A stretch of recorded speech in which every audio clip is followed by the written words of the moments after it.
En el libro de Lucas, capítulo 16. Gloria a Dios. Santo es el Señor. Lucas, capítulo 16, después te busca. Gloria a Dios. Y vamos a leer los versos 1 y 2. Amén. Leemos en el nombre del Señor. Dijo también a sus discípulos: había un hombre rico que tenía un mayordomo, y éste fue acusado ante él como disipador de sus bienes. Entonces le llamó y le dijo: ¿qué es esto que oigo acerca de ti? Da cuenta de tu mayordomía, porque ya no podrás más ser mayordomo. Hasta aquí la palabra del Señor. Puede tomar su asiento. Gloria a Dios. Que el Señor en esta mañana nos hable. Gloria a Dios. Aleluya. Voy a hacer una breve introducción para poder entender por qué el Señor estaba dando esta enseñanza. Pero esta no era una sola enseñanza, sino que esta serie de enseñanzas, diga serie de enseñanzas, son conjunto de enseñanzas, empiezan en el capítulo 15 del libro de Lucas. Resulta que cuando nosotros leemos en Lucas 15, dice en el verso 1 que se acercaban, estaban rodeando a Jesús, dice los publicanos. ¿Quiénes eran los publicanos? Eran judíos cobradores de impuestos, los cuales eran mal vistos por el resto de los judíos. Dice que estos publicanos se acercaban a Jesús porque querían oírlo al Señor. Y dice también que se acercaban a él, lo rodeaban para oírle los pecadores. Digan conmigo, los publicanos y los pecadores. Y entonces, en el verso 2, dice que los fariseos, viendo que estos publicanos y pecadores se acercaban a Jesús y los rodeaban, dice que Jesús los aceptaba y comía con ellos y se rodeaba de ellos, dice que empezaron a murmurar. Y los fariseos y los escribas murmuraban diciendo: este a los pecadores recibe y con ellos come. Entonces, ese susurro, porque las murmuraciones son susurros, no te lo dicen abiertamente, ¿viste? Te lo dicen por detrás, susurrando, quejándose, estando en disconformidad y en desacuerdo. Y entonces, conociendo Jesús el corazón de ellos, es que Él empieza a hablar y a enseñar a sus discípulos y a todos los que estaban ahí oyendo, inclusive esta palabra era para los fariseos.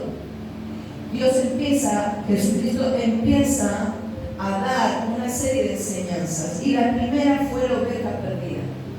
Usted en el capítulo 15 ve que había un pastor de ovejas, cuenta la primera parábola que había un pastor de ovejas que tenía 99 ovejas, 100 ovejas, pero se le perdió una. Y entonces deja a las 99 ahí bien cuidadita, y dice que sale a buscar a la oveja perdida.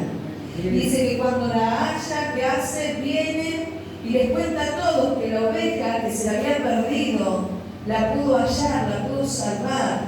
Y entonces el Señor le dice a esta gente, a este pueblo que estaba oyendo, le dice en el verso 7: así os digo que habrá más gozo en el cielo por un pecador que se arrepiente, que por 99 justos que no necesitan arrepentimiento. Resulta que Dios le está hablando a estos fariseos que estaban murmurando porque Él se juntaba con publicanos y pecadores. Entonces Jesús le habla a ellos acerca del amor de Dios. Porque más adelante Jesús dijo: yo he venido para buscar y salvar lo que se había perdido. Entonces Jesucristo le está hablando del amor de Dios, le está hablando del propósito de Dios, Porque el amor de Dios no solamente se extiende para los que están salvos, porque el Señor amaba, ese pastor amaba a las 99 ovejas, pero también amaba y ama a aquella oveja que está perdida. El Señor ama a los descarriados. El Señor ama, dice que Él está airado contra el impío y Él detesta el pecado, pero Él dio su vida por el mundo entero. Entonces, en esta primera enseñanza, Dios le habla de su obra de redención, de su amor, y que Dios quiere que estos pecadores que están perdidos se vuelvan a Dios. Y entonces, no está diciendo que Él no ama a esas 99 ovejas, Dios las ama. Pero cuando usted ve que un hijo suyo está haciendo las cosas mal, pero su hijo viene y usted ve que con sinceridad se arrepiente, pide perdón y él cambia, ¿no trae eso gozo a su corazón? Ese mismo gozo trae al corazón de Dios, porque Él ama a los que están perdidos. ¿Cuánto dice gloria a Dios? Entonces, en esta primera enseñanza, Dios les habla del amor, de la redención y del arrepentimiento. Dios le está hablando a estos fariseos de esa obra que vino a hacer Dios para salvar a los que están perdidos, ¿no es cierto? Y entonces también les está hablando que si hay un verdadero arrepentimiento, Dios va a perdonar. Su palabra dice que si hay un verdadero arrepentimiento, Dios es fiel y justo para perdonar. ¿Cuántos dicen gloria a Dios? Luego da otra enseñanza más y habla de la parábola de esa mujer que tenía 10 dracmas y que perdió una y que empezó a buscar desesperadamente hasta que encontró esa moneda que se había perdido. Esta parábola es similar a la primera de la oveja perdida y que cuando encuentra esa moneda que se había perdido, dice que tomó esa moneda y compartió con sus amigos la felicidad, ¿no es cierto?, de poder haber encontrado esa moneda que se había perdido. Pero ahora, la tercera enseñanza, Dios fue paulatinamente agregando más profundidad a lo que Él estaba hablando. Entonces, en la primera enseñanza hablamos de los perdidos, de que Él vino a salvar a los perdidos, de la obra de amor, de redención del Señor, y de un verdadero arrepentimiento para poder alcanzar ese perdón de Dios. Ahora, en la tercera enseñanza el Señor habla del hijo pródigo y está hablando de aquellos que son hijos, porque dice que, ¿cómo es? Todos conocemos la historia del hijo pródigo y si alguno no la conoce, más o menos se la resumo, que había un señor que tenía 2 hijos, pero uno le dice: Padre, yo quiero que tú me des mi herencia. Y entonces el padre le da la herencia, le da la parte que le correspondía a él. Y entonces dice que ese joven fue y malgastó todo lo que él tenía, y encima lo malgastó en una mala vida, porque lo malgastó en deleites y placeres.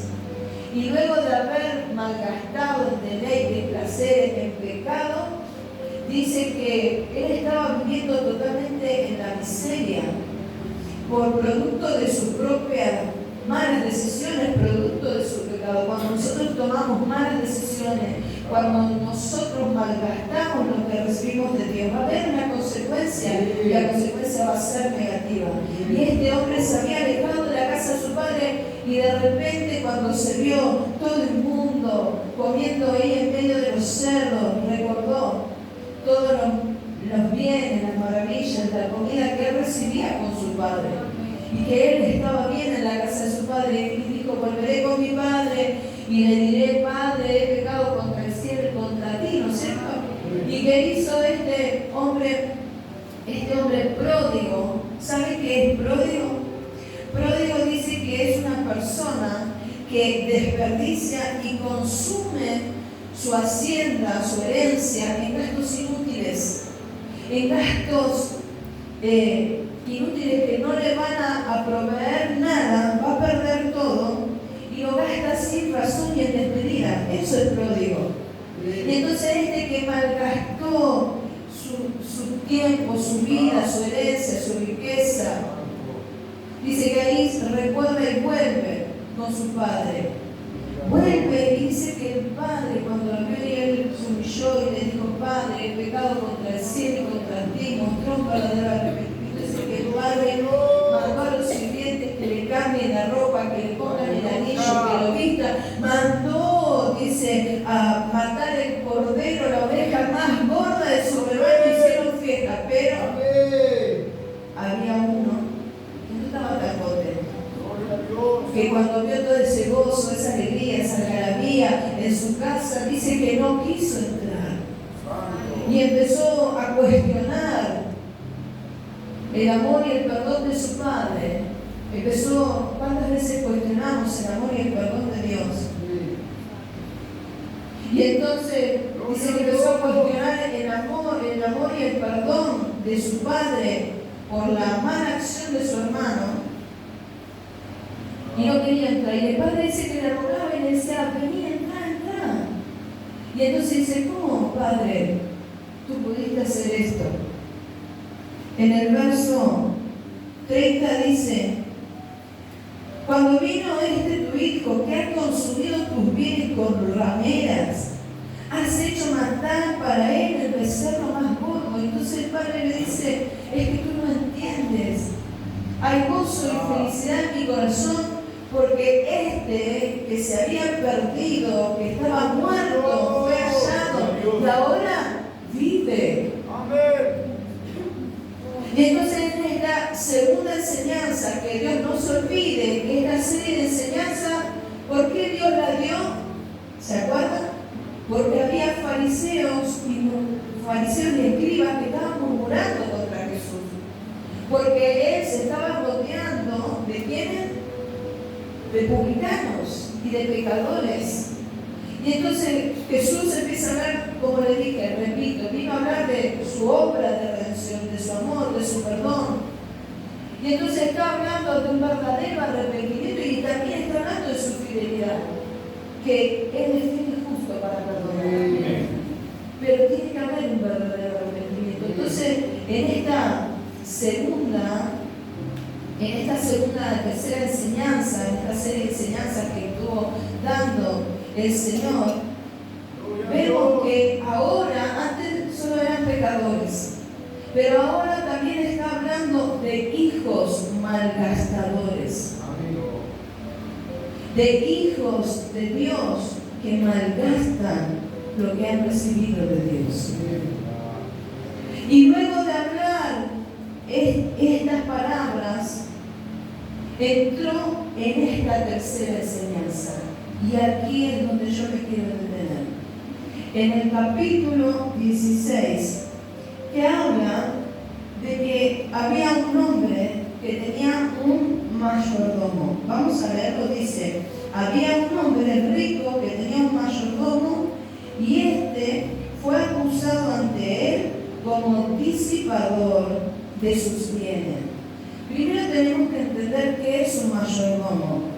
Un mayordomo no es acá, por ahí usted miró alguna película de alguna gente rica, un mayordomo, una mucama, una ama de llave, no es ese que se viste como pingüinito, y no solamente es eso, ¿sí? Un mayordomo, diga conmigo, es un administrador. ¿Qué es un mayordomo? ¿Qué es un mayordomo? No se me duerma, Mire que los estoy mirando, y si se duerme, me acerco y ahí los amarreo. Gloria a Dios. ¿Cuánto dice gloria a Dios? Y entonces dice que es un administrador de los bienes de una persona. ¿Qué es? No es solamente uno que te limpia la casa, que te ordena los horarios. No, dice que es un administrador.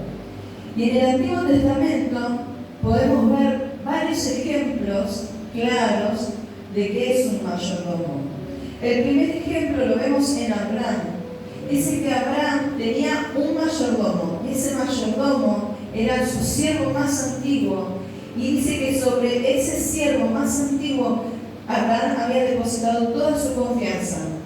ya Abraham era un hombre grande, pero este siervo le manejaba todo. Y entonces era como si Abraham lo hiciera.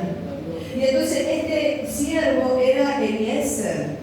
Y dice que Abraham estaba preocupado. El ejemplo bíblico está en Génesis 15:2, cuando Dios dice que Abraham estaba preocupado porque Dios le prometía descendencia y que Abraham no tenía descendencia. Entonces dice: Señor, pero tú no me has dado prole, no me has dado hijo. Va a llegar el día en que yo me muera, ¿y quién va a heredar todo lo que tengo? Eliezer, este Damaseno, mi siervo, va a heredar todo. El Señor le dijo: no. Entonces ahí vemos que Eliezer era mayordomo, era el que administraba absolutamente todo lo que tenía Abraham. Tenía que ser una persona de suma confianza. Es como si usted le diera la confianza a alguien que administre todo. Su dinero, su cuenta, sus deudas, su casa, sus hijos, su ropa, su alimento, su comida. Entonces, claro, usted se encarga de otros asuntos, pero esa persona administra todo. ¿Usted se imagina? José, cuando era gobernador de Egipto, otro ejemplo, también tuvo un mayordomo. Y era José, también tuvo un mayordomo. ¿Sabe quién fue el mayordomo de José? Fue ese que cuando vinieron sus hermanos a comprar trigo, ¿no? a comprar grano, José le dice al mayordomo: vení para acá. Dice: llenale ahí los sacos de trigo, pero toma, ponele la plata. Ponele la plata. Y también, ¿sabe qué? Ponele mi copa, la de plata, donde yo bebo, ponelo ahí. Y el mayordomo dice que no solamente llenó los costales, sino que le puso la plata y ¿qué más? Le puso la copa de José. Y entonces cuando estos se fueron, José fue tras ellos y dijo: ustedes me robaron, ustedes no me pagaron, y encima que los dejo entrar a mi casa, que les doy la confianza. Era todo un plan de José, obviamente. Pero ¿quién tuvo la confianza en José para poder llevar a cabo este plan? Su mayordomo. También vemos que el rey David también tuvo, pero el rey David no tenía uno.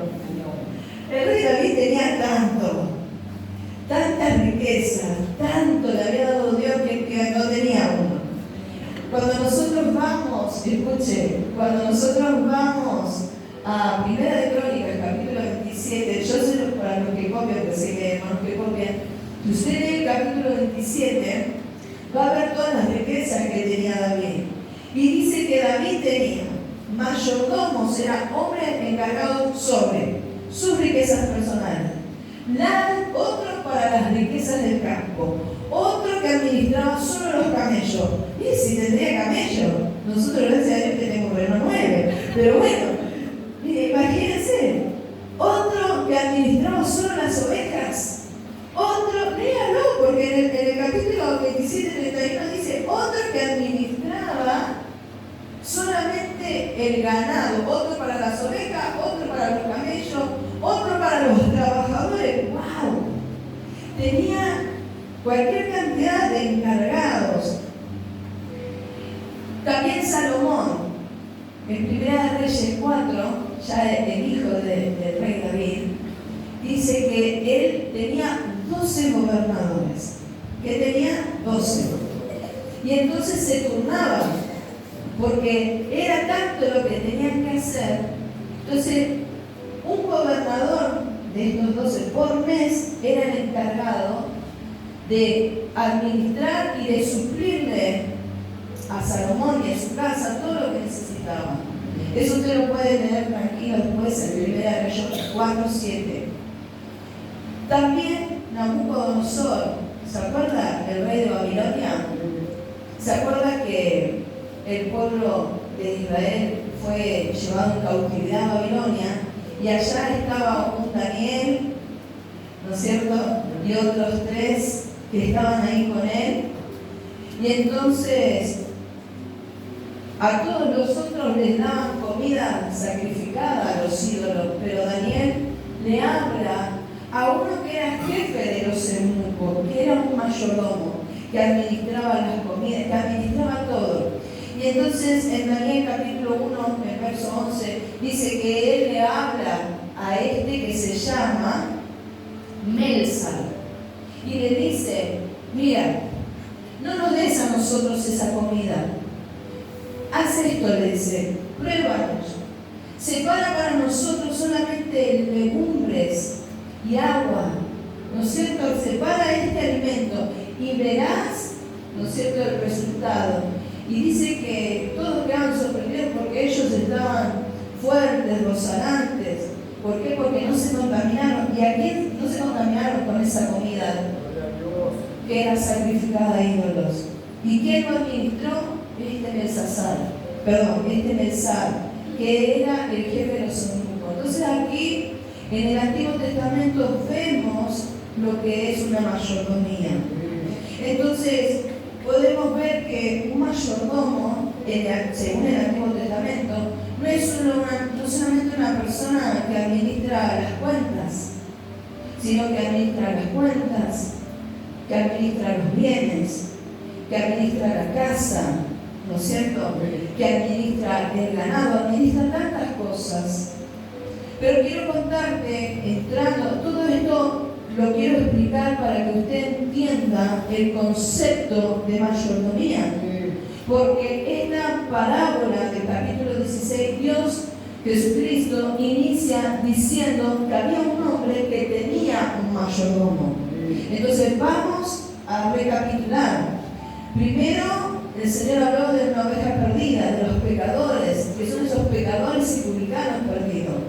Después Dios habló de los hijos que teniendo todo se apartan, pero que malgastan lo que habían recibido de su padre, pero que si se arrepienten y vuelven, Dios los perdona y también hay gozo en los cielos. Pero ahora Dios profundiza esta enseñanza y está hablando de un mayordomo. ¿Qué es un mayordomo? Un administrador. ¿Qué es un administrador? Diga conmigo, un servidor, un siervo.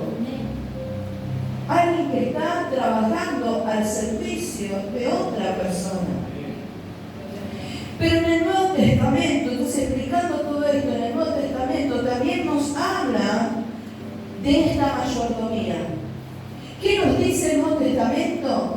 Habla que todos nosotros, servidores de Cristo, somos mayordomos del Señor. ¿Qué somos? Diga conmigo, mayordomo.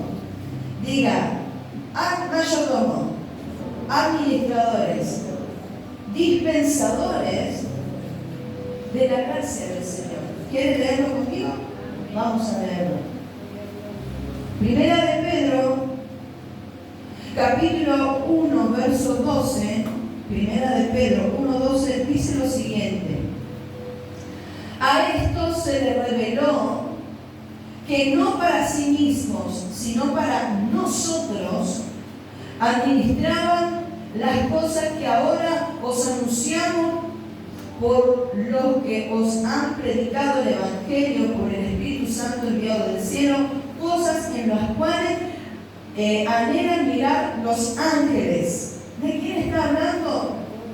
Ya Pedro está hablando de los profetas del Antiguo Testamento. Si usted lee unos versículos antes, hablan de que estos profetas del Antiguo Testamento ya estaban administrando la gracia de Dios, porque ellos en la antigüedad ya predicaban de la venida del Señor, porque la venida del Señor ya se predicaba desde la antigüedad. Y usted sabe que la segunda venida del Señor también fue predicada en el Antiguo Testamento. La gran tribulación también fue predicada en el Antiguo Testamento. Y toda esta gracia de Dios que hoy nosotros recibimos a través de la predicación ya había sido anunciado por estos mayordomos que administraron la palabra, que administraron las profecías, que administraron lo que Dios le daba, que dicen para este tiempo. ¿Cuántos dicen gloria a Dios?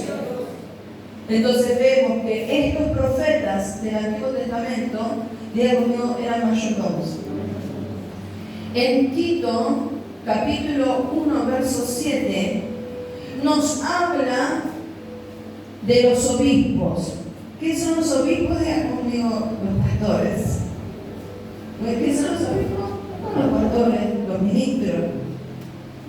Y dice en Tito 1:7, porque es necesario que el obispo sea irreprensible, como administrador de Dios. ¿Qué tiene que ser como administrador de Dios? ¿Sabe lo que es irreprensible? Que no tiene nada, absolutamente nada, por el cual ser arrepentido. O sea, que hace todo bien. Diego mío, hace todo bien. Que no sea soberbio, ni iracundo, no dado al vino, no pendenciero, no codicioso de ganancias deshonestas, que después sigue, ¿no? Todo. Pero recuerda esta palabra, irreprensible, diga conmigo, irreprensible.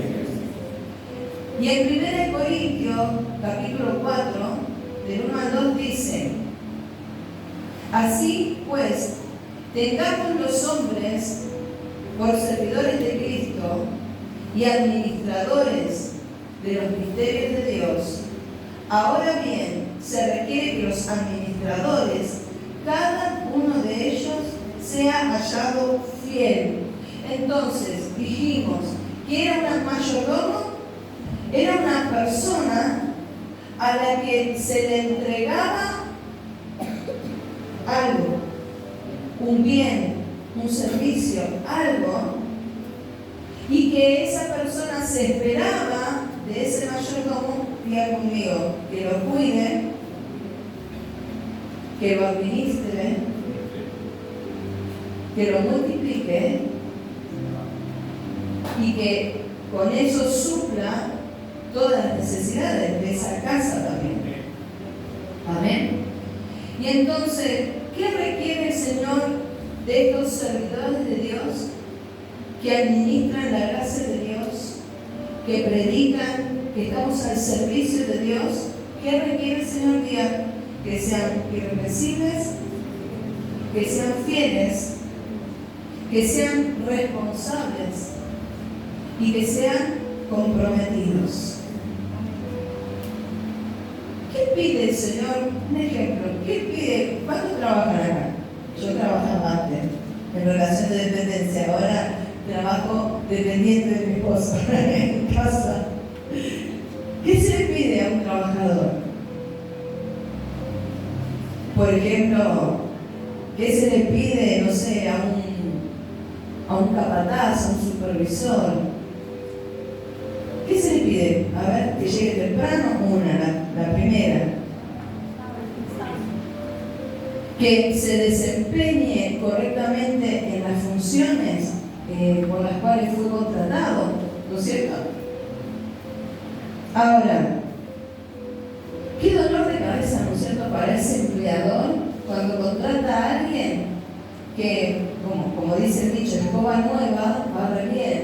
Entonces al principio dice, me parece que la pegué, contraté a la persona indicada. La primera semana puntual, o los primeros 3 meses, creo que está la ley esa de los 3 meses, después te ponen el blanco, los primeros 3 meses puntual, bien vestido, bien arreglado, se desempeña en sus funciones, tiene trato cordial con sus compañeros, cuida lo que se le ha entregado, ¿no es cierto?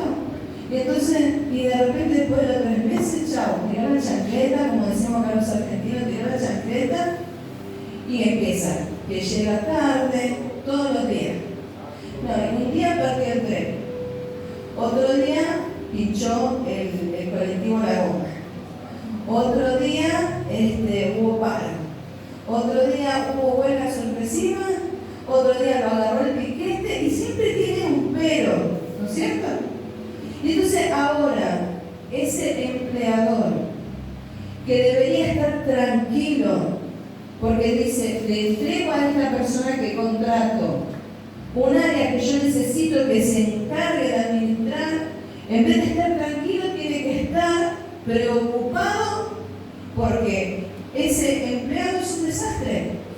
Y encima lo tiene que echar y tiene que pagar juicio. ¿Cuánto dicen? Pero acá no hay de eso. Por ejemplo,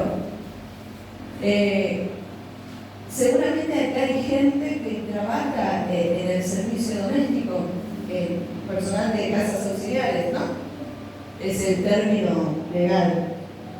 Como nosotros, la que limpia. Nosotros lo conocemos como la que limpia, ¿no? ¿Y qué espera una mujer que tiene que ir a trabajar, un hombre que tiene que ir a trabajar? ¿Qué espera de esa persona que le limpia la casa? Le dice, bueno, mirá, esta es la casa. Vos organizate, no sé, como vos quieras. Un día limpiame las ventanas, otro día limpiame el piso, otro día limpiar el baño, ¿no es cierto? La persona va a poner que va todos los días. Fijate el tema de la comida de los chicos del colegio, esto, lo otro, ¿sí? Esta cama hace completo, hace todo, ¿no? Y entonces, ¿y qué espera? Que espera que le cuide los productos, que le cuide la casa, ¿no? Y entonces usted dice, bueno, hoy ¿cuánto está el detergente marca M? ¿No?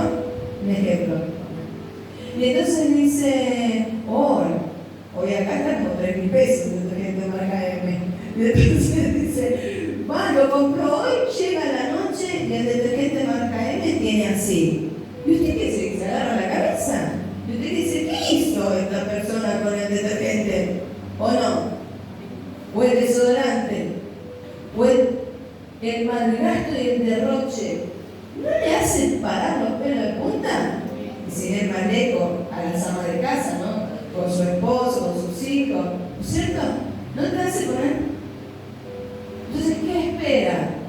Que sea una persona sabia, prudente, fiel, que administre lo de uno como si fuera de él. Eso espera. Cuando a uno lo contratan para un servicio, para un trabajo, están esperando que nosotros, en nuestro desempeño laboral, seamos empleados responsables, capaces, eficientes, eficaces. Eso es lo que se está esperando. Y cuando no lo logramos, eso trae un perjuicio sobre el que contrata. Y entonces el que contrata, en vez de estar tranquilo, ¿qué se tiene que hacer? Digo, me agarro la cabeza. Tiene que hacer lo de él, más lo que no hace el otro. ¿Se entiende esto? Pero también la Biblia nos habla, o sea, no nos habla solamente de los mayordomos del Antiguo Testamento, no nos habla solamente de los servidores, de los ministros que son servidores, sino que también habla, diga conmigo, que todos,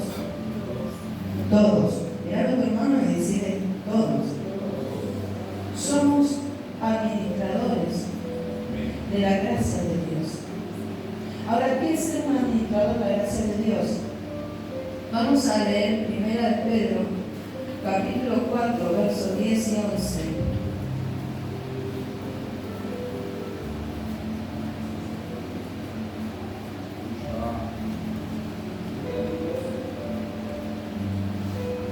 Primera de Pedro 4, 10 y 11 dice, cada uno, según el don que ha recibido, ministrelo a los otros, como buenos administradores de la multiforme gracia de Dios. Dice, cada uno, conforme a lo que ha recibido, el don que ha recibido, ministrelo a otros, como buenos administradores de la multiforme gracia de Dios.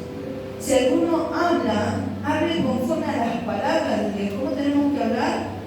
Conforme a las palabras de Dios. Si alguno ministra, ministre conforme al poder que Dios da, para que todo entonces sea glorificado el Señor, ¿no es cierto?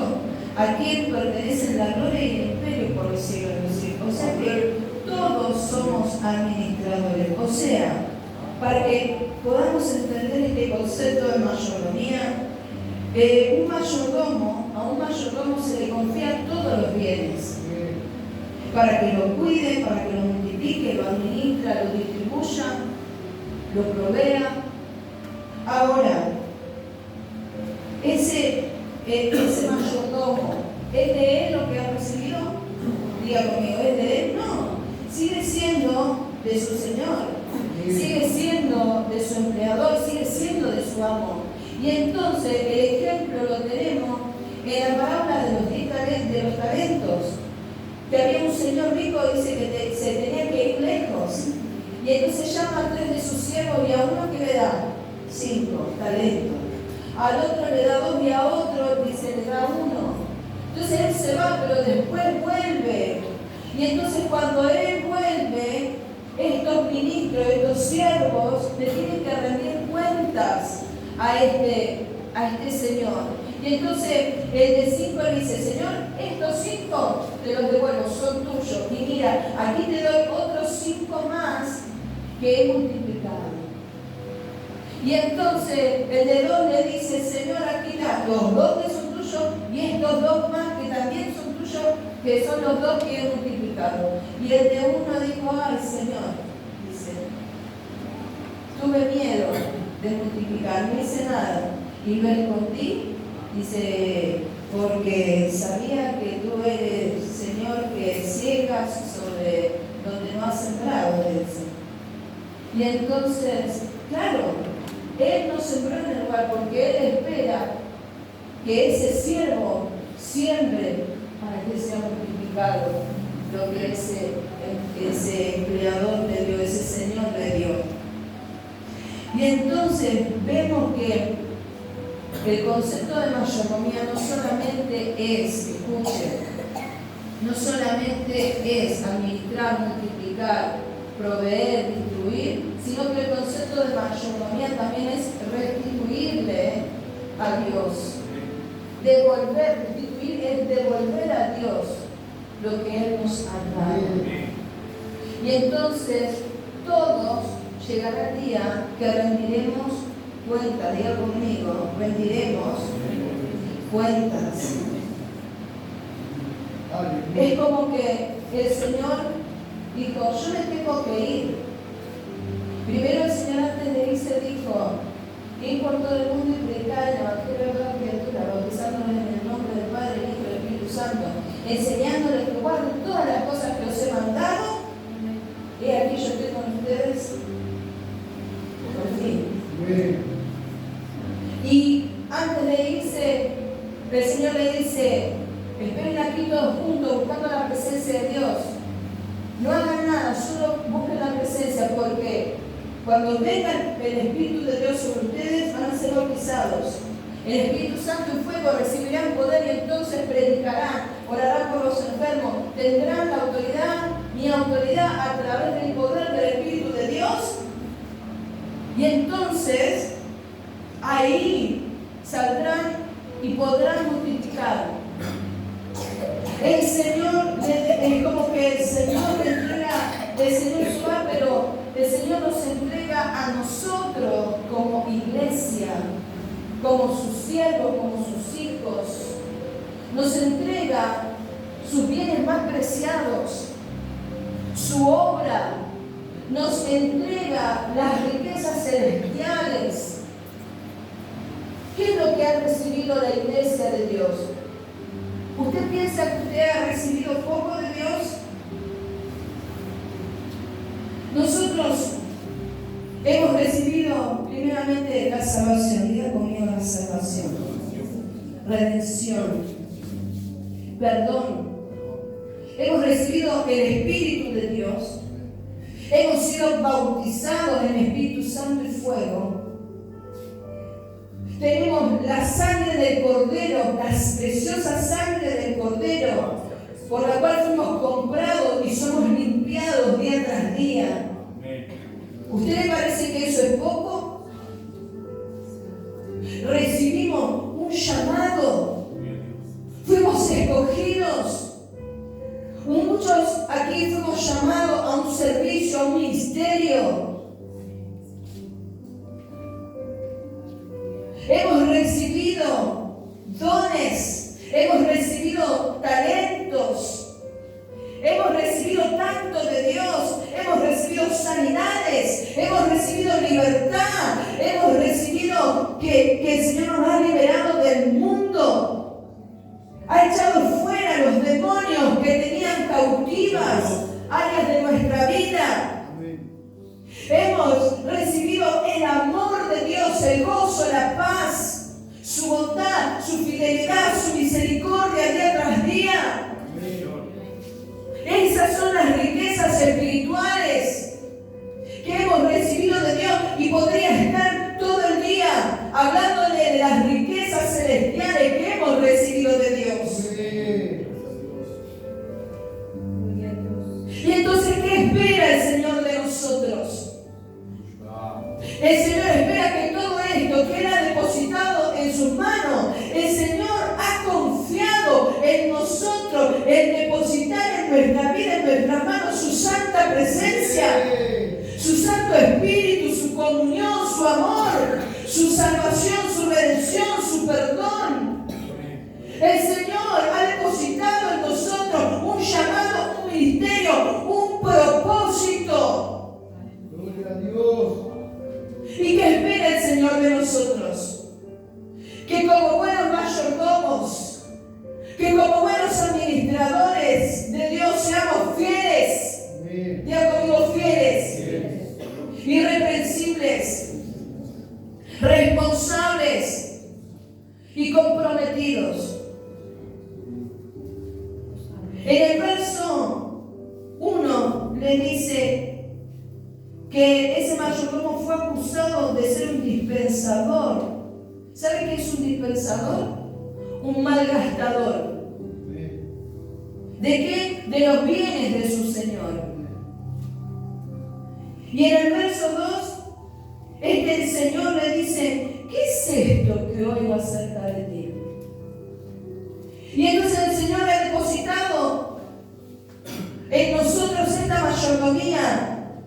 Y ha depositado todas estas innumerables riquezas celestiales sobre nosotros. Y hoy el Señor se para frente a ti y te dice: ¿qué es esto que he escuchado de ti?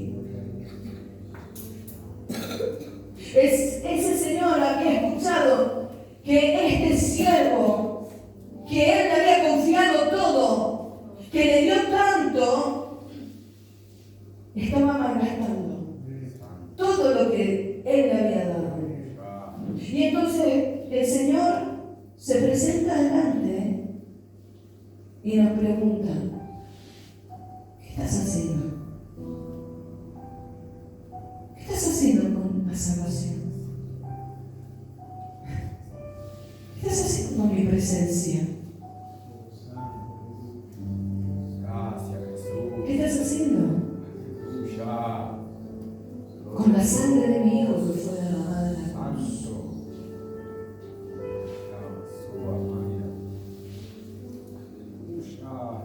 ¿Qué estás haciendo con tu servicio? ¿Qué estás haciendo?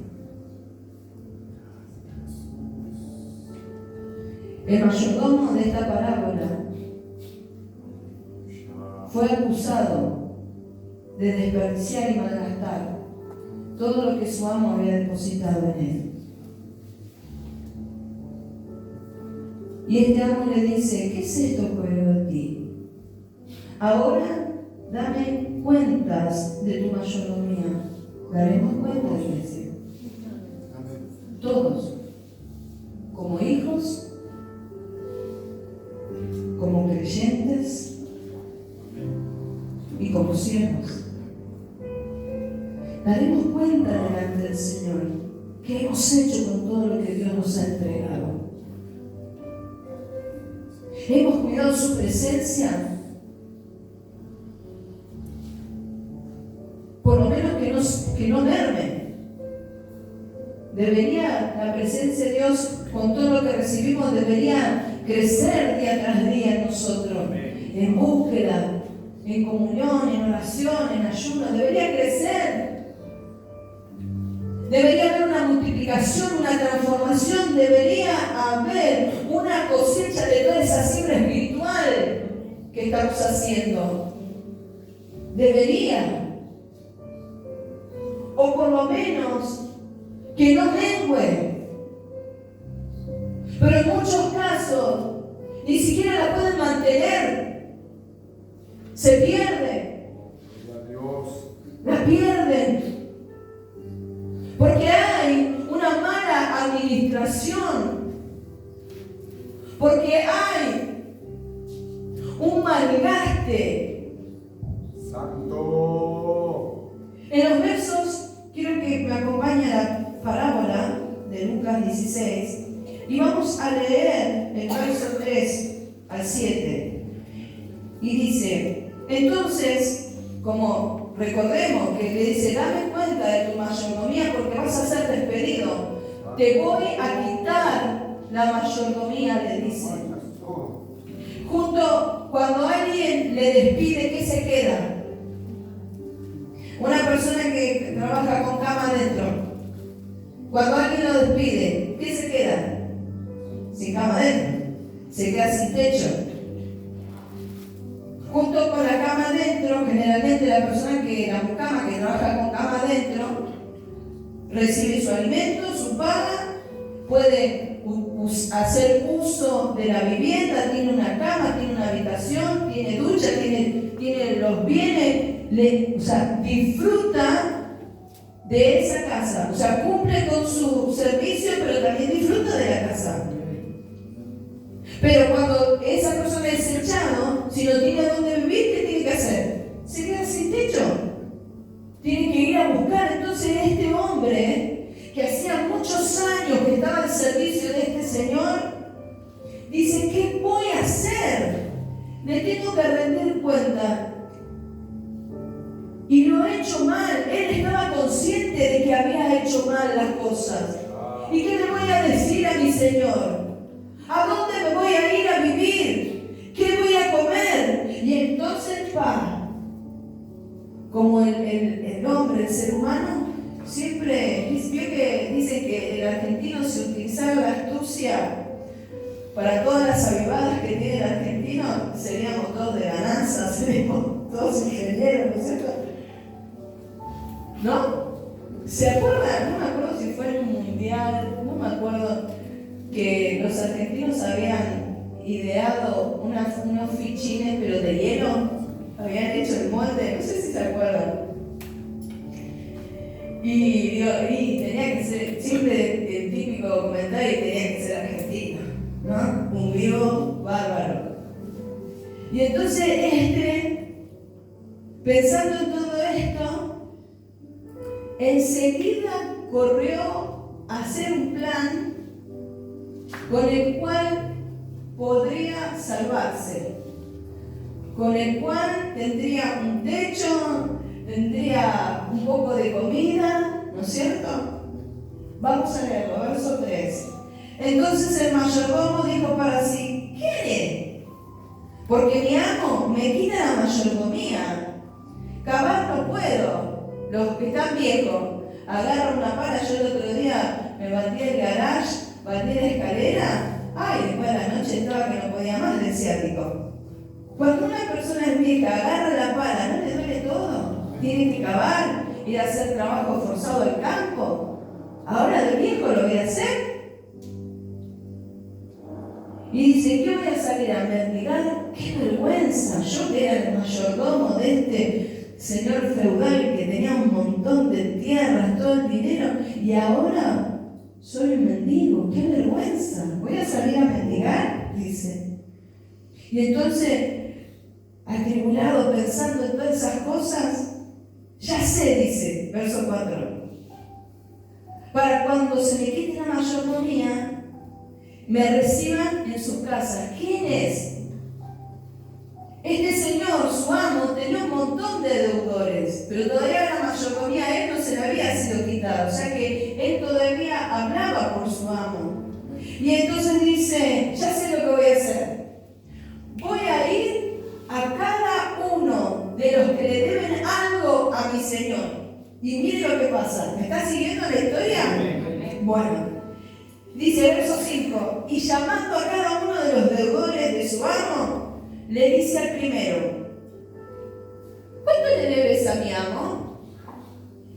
Y él le dijo, 100 barriles de aceite. Le debía un montón. Y le dijo, toma tu cuenta, siéntate pronto y escribe que le debes 50. Él, como mayordomo, como administrador de las casas de su señor, era como si fuera el señor mismo que hablaba por él, su amo mismo. Entonces dice, bueno, te perdono la deuda de 100 barriles, te perdono la deuda de 50. Solo le debes a mi señor 50. Usted está entendiendo, ¿no? Solo le debes a mi señor 50.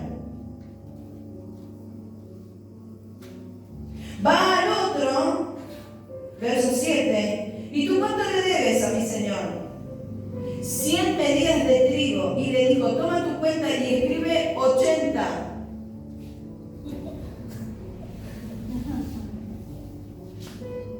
Te perdono 20. Y entonces va a otro y le dice, no, esos dos, toma al de 100 y al de 80. Y ahora, ¿qué es lo que buscaba él? Él buscaba, diga conmigo, congraciarse. Congraciarse con estos deudores para que cuando su amo lo echara, él fuera y le diga, che, en Argentina, ¿no? Esto por estar ahí. Che, te perdoné 50 barriles, ¿no? Hacer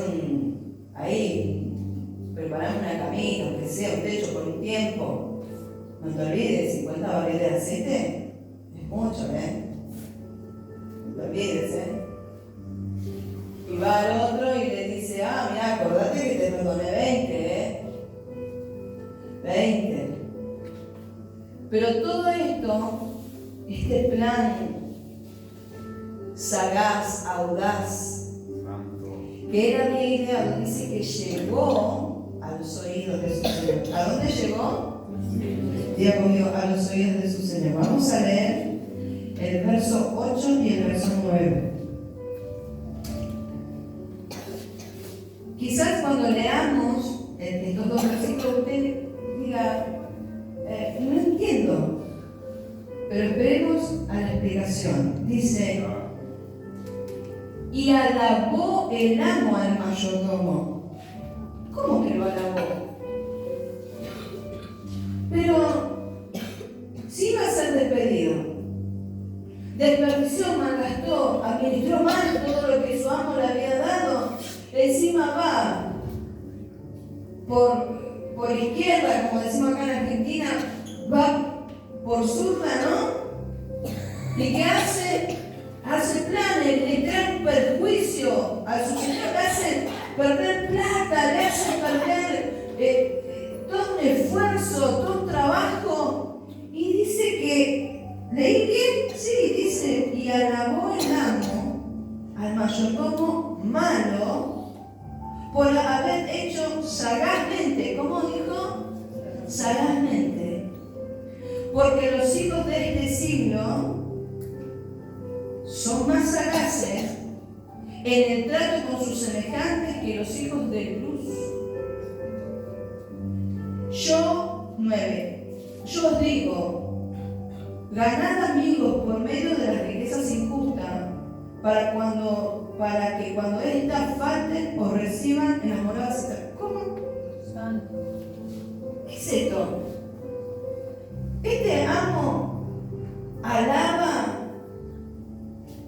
a este mayordomo malo y después le dice que hagamos amigos a través, dice así, ¿no? A través de las riquezas injustas. Señor, ¿qué me estás diciendo? ¿Usted entiende esto? Yo le pregunto, ¿el Señor aprueba el pecado?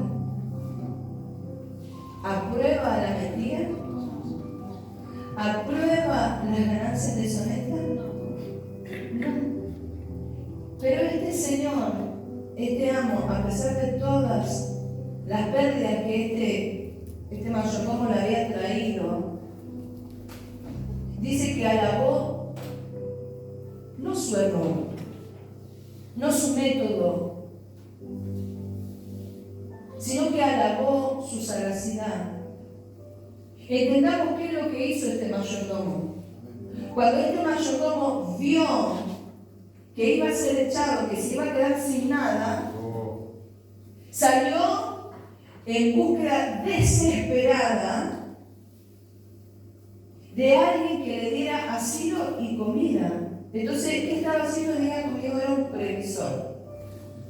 Hoy él tenía una mala noticia, pero él estaba previendo de cómo salvarse en el futuro. Porque él ir a agarrar la palita, ya no quería ir a agarrar la palita. ¿No? Dice que ya no quería acabar. Y Señor, me da una monedita, ya no le daba la cara para eso. Y entonces dice, pensando, maquinando, dice, pidió un plan. Y entonces este Señor alaba la sagacidad. Entonces vemos que el mayordomo utilizó previsión, pensó en el futuro. Luego tuvo sagacidad, fue muy vivo, muy astuto, pensó en un plan y dijo, ¿qué puedo hacer? La tengo. ¿No?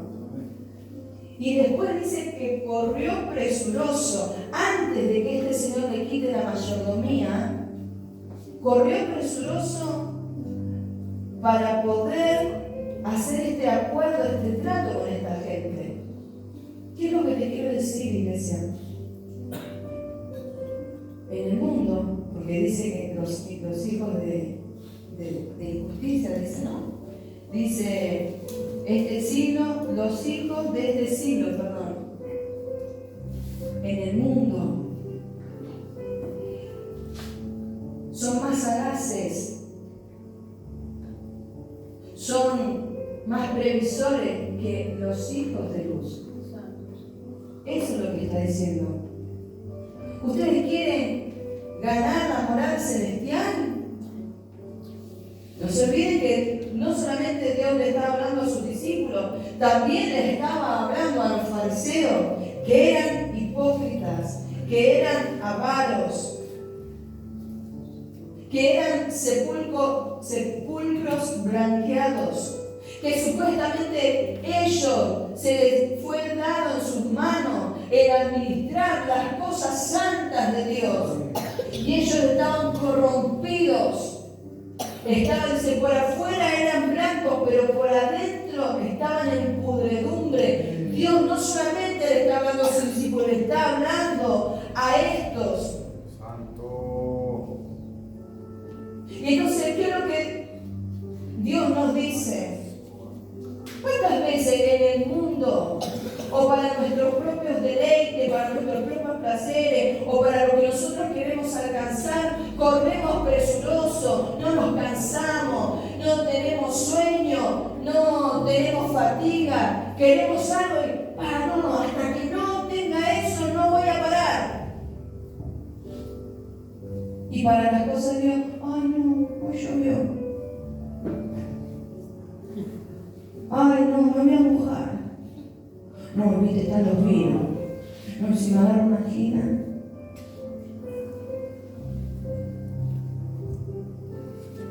Cuando te ibas a bailar te quedabas sin dormir toda la noche y así te ibas a trabajar.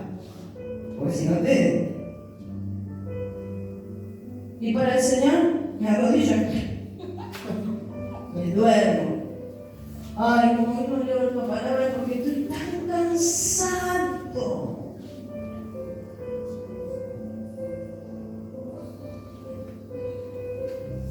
¿Usted me está entendiendo? Gloria a Dios. Ay, qué linda su presencia.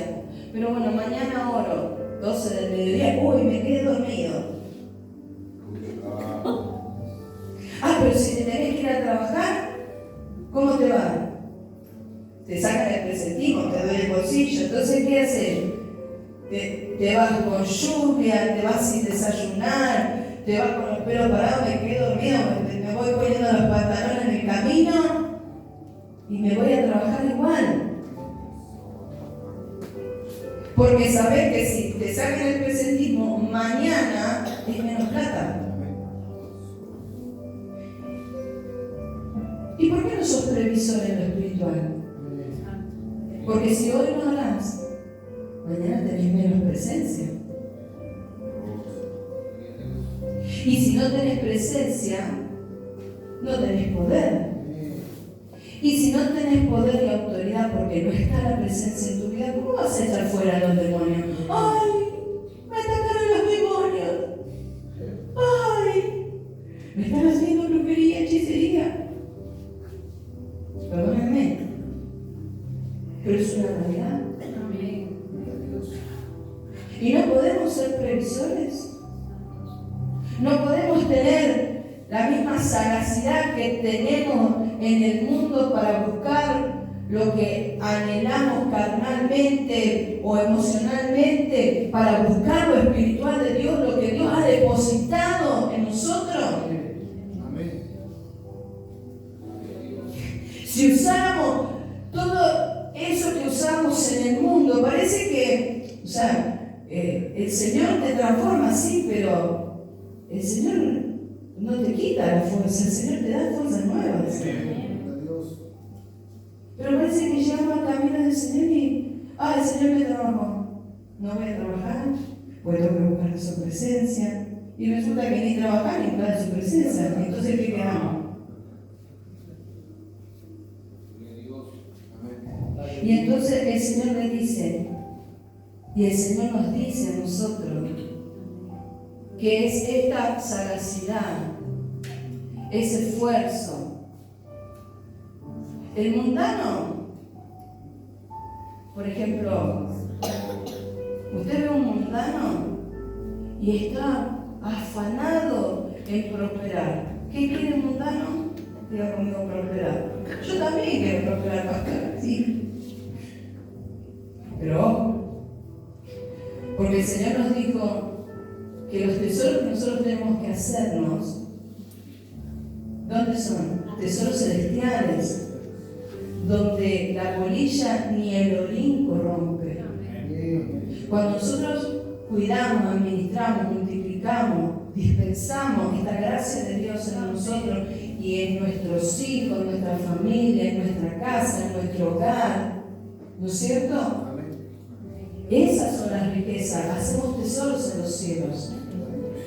Ahora, pero si nosotros ponemos todo nuestro esfuerzo en buscar lo material, lo terrenal, cuando te mueras, perdóname, si tú estás buscando todo eso, ni vas a ir al cielo, ni vas a ir al cielo, te vas a ir a otro lado, ni te vas a llevar nada de todo lo que edificaste en esta tierra.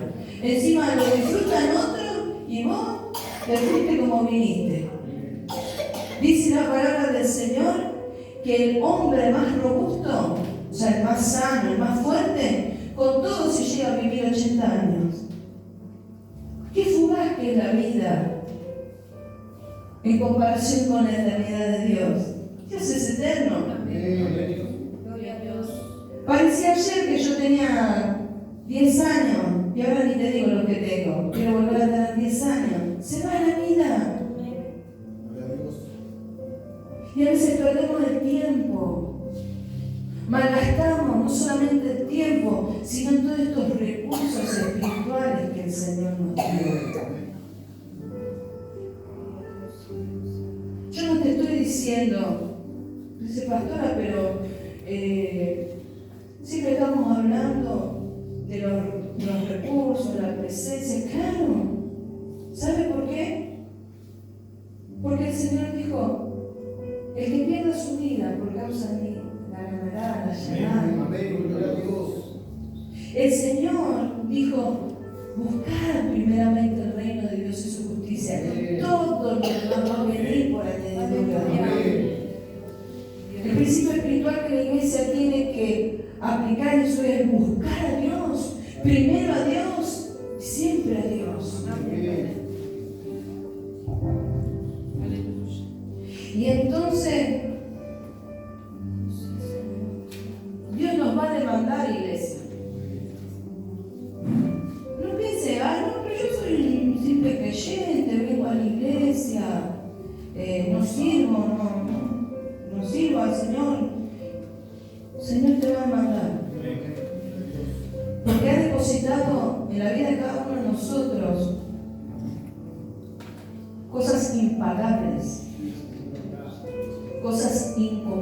espirituales.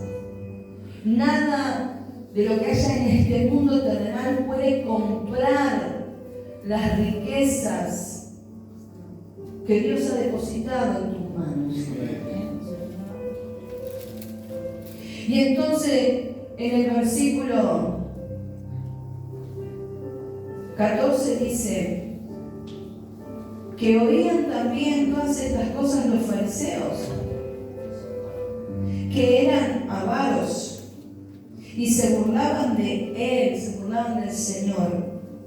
Y entonces le dijo: vosotros sois los que os justificáis a vosotros mismos delante de los hombres, mas Dios conoce vuestros corazones, porque lo que los hombres tienen por sublime delante de Dios es abominación. ¿Qué eran estos? Dios mío, eran avaros.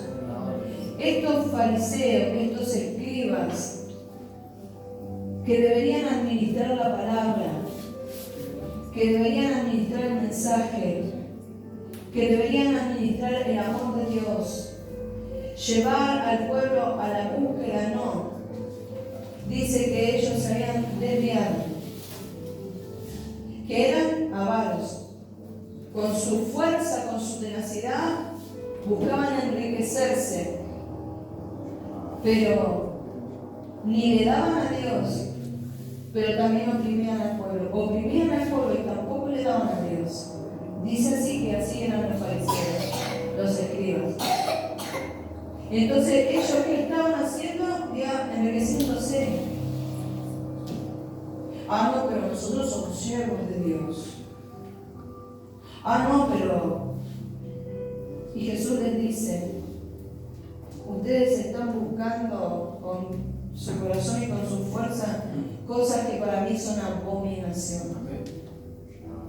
Y se olvidaron de la mayordomía y de la administración que yo he depositado en vuestras manos. ¿Sabe lo que está diciendo el Señor a sus discípulos? No hagan como ellos. El Señor nos está diciendo a nosotros: no hagamos como ellos. El Señor nos está diciendo: utilicemos nuestras fuerzas, nuestra astucia, nuestra capacidad, nuestro esfuerzo. Seamos fieles, seamos irreprensibles, busquemos de Dios, cuidemos su presencia, su palabra, la comunión del Espíritu Santo, el amor de Dios. Valoremos y cuidemos esa preciosa sangre que fue derramada en la cruz. No la pisotees. Cuida el Espíritu de Dios, no lo contristes. Cuida a tus hijos. Gobierna en amor, en santidad tu casa. Llévalos al camino de Dios. Llévalos para que sean verdaderos hijos de Dios, fieles, y futuros siervos de Dios, fieles. Cierra un minuto y tus ojos.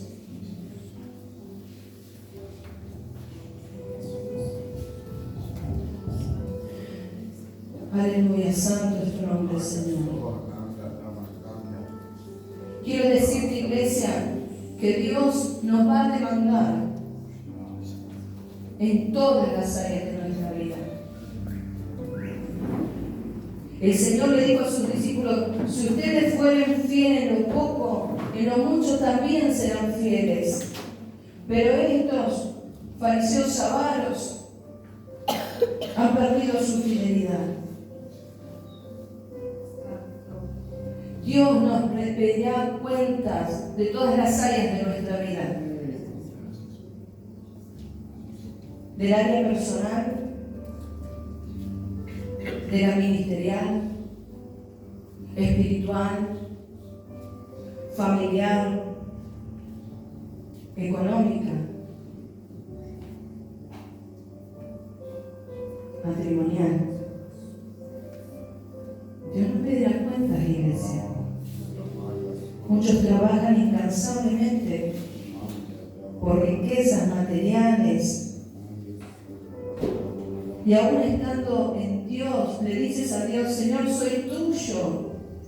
Y de repente, en vez de dejarte gobernar por el Espíritu Santo, te quieres gobernar a ti mismo, haciendo lo que tú quieres, buscando lo que tú quieres, como tú quieres y de la manera que tú quieres. Pero entonces, ¿somos o no somos de Dios? ¿Es el Señor nuestro dueño o no lo es? ¿Cómo es? Hoy el Señor nos pregunta, ¿qué estás haciendo? ¿Qué estás haciendo? A veces nos esforzamos tanto por tantas cosas materiales y descuidamos las cosas espirituales. Y después nos justificamos, no, lo que pasa. Ay, no, Señor, perdóname. Uy, no, ¿sabes, pastora? Pastor, no, ¿sabes lo que pasó? El Señor nos dijo, no hagamos tesoros en la tierra, hagamos tesoros espirituales. No estoy diciendo que está mal prosperar. No estoy diciendo eso. No estoy diciendo que está mal trabajar. No estoy diciendo que está mal que te compre, que cambies el auto. No estoy diciendo eso. Pero quizás tu afán, tu esfuerzo es para alcanzar esas cosas. Y te olvidaste de todo lo que Dios te ha dado. No te quieres esforzar en orar, no te quieres esforzar en meditar en su palabra, no te quieres esforzar en llegar a la iglesia temprano, no te quieres esforzar. Dios nos pregunta hoy, a mí me lo ha preguntado hoy, mientras preparaba este mensaje.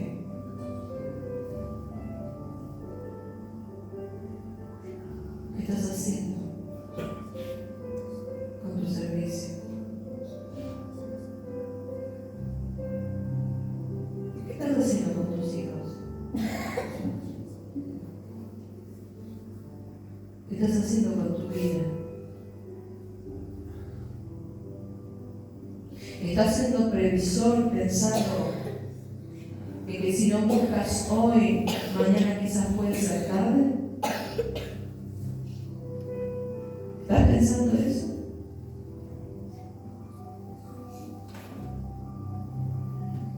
¿Qué estás haciendo con mi palabra? ¿La escuchas? ¿La recibes? ¿La multiplicas? ¿La pones por obra?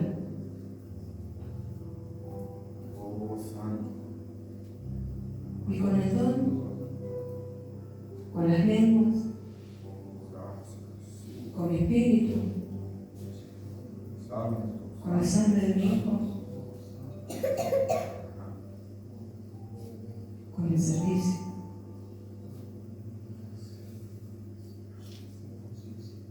Acerquémonos con sinceridad, Señor. Y si hoy hay un verdadera y sincera conciencia de que quizás tú estés haciendo las cosas mal, malgastando, desperdiciando, acércate con sinceridad, Señor, y pídele perdón, porque eres fiel y justo para